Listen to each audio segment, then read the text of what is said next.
Sebelum video ini dimulai, silahkan tekan tombol subscribe dan nyalakan lonceng notifikasi. Tolong hargai channel ini. Kerjaan kamu cuma nonton saja tapi tidak subscribe. Wifi saja umpang, sombong.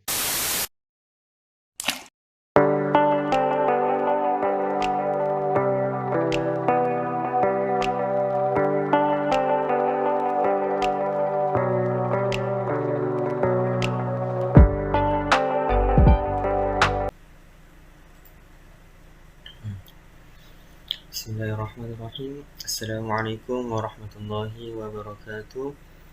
Alhamdulillahi rabbil alamin.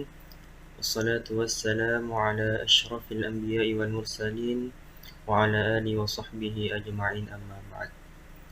Alhamdulillah, puji syukur kita panjatkan kehadirat Allah Subhanahu wa ta'ala karena masih memberikan kita begitu banyak nikmatnya sehingga kita masih bisa beraktivitas pada hari ini.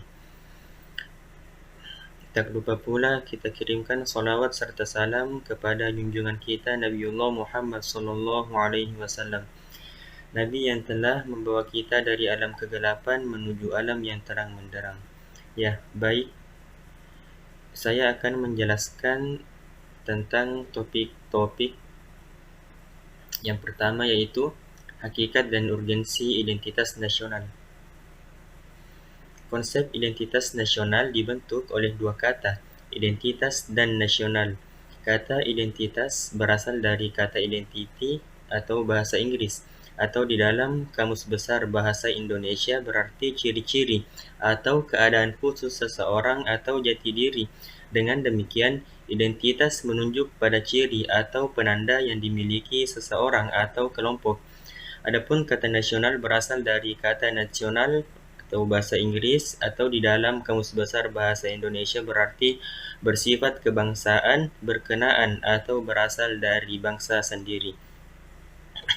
Jadi, hakikat identitas nasional dapat dikatakan bahwa kita sebagai bangsa di dalam hidup dan kehidupan berbangsa dan bernegara adalah Pancasila, yang aktualisasinya tercermin dalam penataan kehidupan kita dalam arti luas, misalnya dalam aturan perundang-undangan atau hukum, sistem pemerintahan yang diharapkan, nilai-nilai etik dan moral yang secara normatif diterapkan di dalam pergaulan, baik dalam tataran nasional maupun internasional.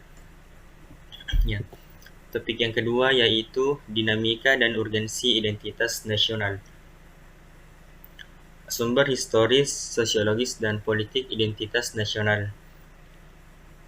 Adapun secara historis, identitas nasional ditandai dengan munculnya kesadaran rakyat Indonesia sebagai bangsa yang sedang dijajah oleh bangsa asing yang dikenal dengan masa kebangkitan nasional. Kesadaran ini muncul karena pengaruh dari hasil pendidikan yang diterima sebagai dampak dari politik etis. Jadi, unsur pendidikan sangat penting bagi pembentukan kebudayaan dan kesadaran akan kebangsaan sebagai identitas nasional. Adapun secara sosiologis, identitas nasional telah terbentuk dalam proses interaksi, komunikasi, dan persinggungan budaya secara alamiah, baik melalui perjalanan panjang menuju Indonesia merdeka maupun pembentukan intensif pasca kemerdekaan. Dalam kegiatan tersebut terjadi interaksi antar etnis, antar budaya, antar bahasa, dan antar golongan yang terus-menerus dan akhirnya menyatu dan memperkokoh negara Kesatuan Republik Indonesia. Adapun secara politis, bentuk identitas nasional Indonesia yang dapat menjadi penciri atau pembangun jati diri bangsa Indonesia meliputi bendera negara sang merah putih, bahasa Indonesia sebagai bahasa nasional, lambang negara Garuda Pancasila, dan lagu kebangsaan Indonesia Raya. Bentuk-bentuk identitas nasional ini telah diatur dalam perundang-undangan, baik dalam undang-undang maupun peraturan yang lebih khusus. Topik selanjutnya yaitu hakikat dan urgensi identitas nasional. Pengertian integritas nasional terdapat dua pengertian, yaitu etimologi dan terminologi. Etimologi adalah studi yang mempelajari asal-usul sejarah, asal-usul kata, sejarahnya, dan perubahan yang terjadi dari kata itu. Adapun terminologi adalah penggunaan kata sebagai suatu istilah yang telah dihubungkan dengan konteks tertentu. Adapun pengertian integritas nasional menurut para ahli atau penulis antara lain yang pertama, menurut Safruddin Bahar, adalah upaya menyatukan seluruh unsur suatu bangsa dengan pemerintah dan wilayahnya. Yang kedua, Riza Nur Arfani adalah pembentukan suatu identitas nasional dan penyatuan berbagai kelompok dan budaya ke dalam suatu kesatuan wilayah. Yang ketiga, Ramlan Surbakti adalah proses penyatuan berbagai kelompok sosial budaya dalam satu kesatuan wilayah dan dalam suatu identitas nasional. Yang keempat, Juliati Suroyo adalah bersatunya suatu bangsa yang menempati wilayah tertentu dalam sebuah negara yang berdaulat. Topik selanjutnya, dinamika dan tantangan integrasi nasional. Adapun jenis-jenis integrasi nasional yang pernah terjadi di Indonesia. Yang pertama yaitu integrasi bangsa. Pada tanggal 15 Agustus 2005, melalui Memorandum of Understanding di Vanla, Helsinki, tepatnya di Finlandia, Indonesia berhasil secara damai mengajak gerakan Aceh Merdeka untuk kembali bergabung dan teguh memegang kedaulatan bersama Negara Kesatuan Republik Indonesia. Yang kedua, integrasi wilayah. Melalui Deklarasi Juanda Desember 1957, pemerintah Indonesia mengumumkan kedaulatan wilayah Indonesia, yakni lebar laut teritorial 12 mil dari garis menghubungkan titik-titik ujung yang terluar pada pulau-pulau Indonesia, dan wilayah Indonesia merupakan satu kesatuan wilayah dan tidak lagi merupakan pemisah pulau, tetapi menjadi penghubung pulau-pulau di Indonesia. Yang ketiga, integrasi nilai.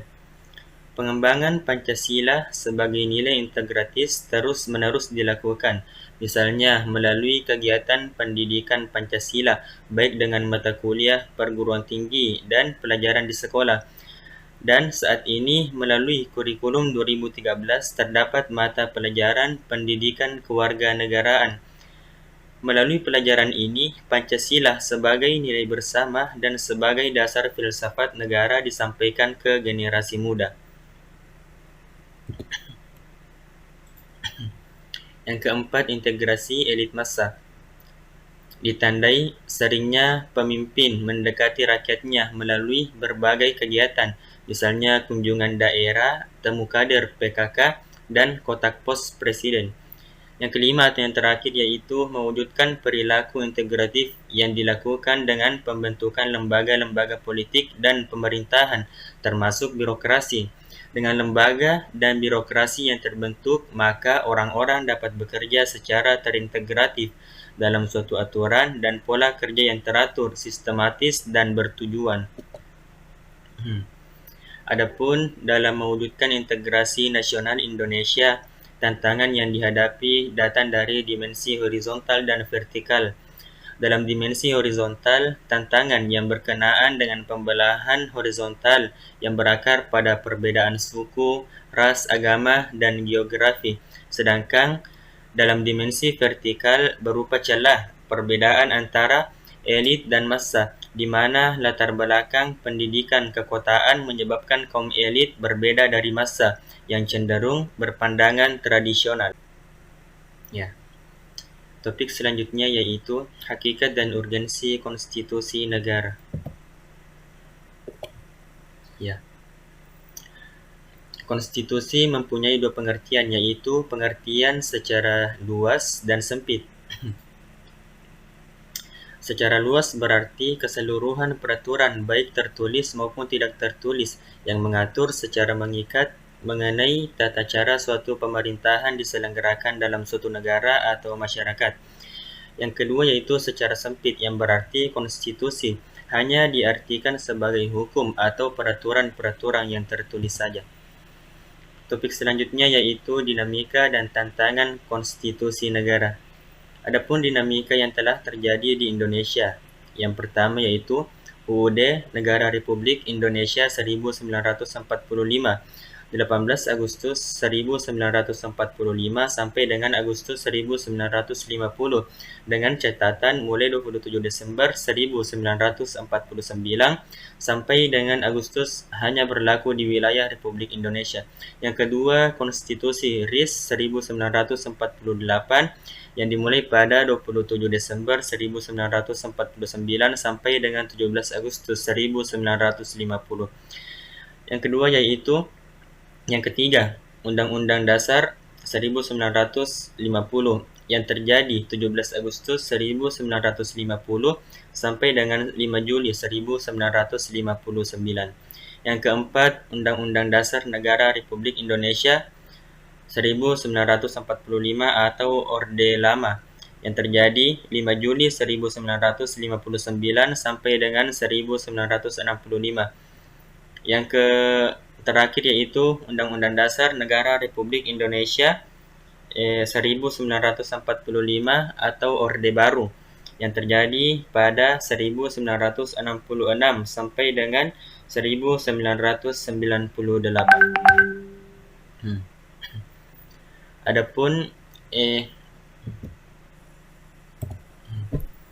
Adapun pada awal era reformasi terdapat berbagai tuntutan reformasi, antara lain yaitu mengamandemen Undang-Undang Dasar Negara Republik Indonesia 1945, menghapuskan doktrin dui fungsi Angkatan Bersenjata Republik Indonesia, menegakkan supremasi hukum, penghormatan hak asasi manusia, serta pemberantasan korupsi, melakukan desentralisasi dan hubungan yang adil antara pusat dan daerah, mewujudkan kebebasan pers, dan mewujudkan hidup demokrasi.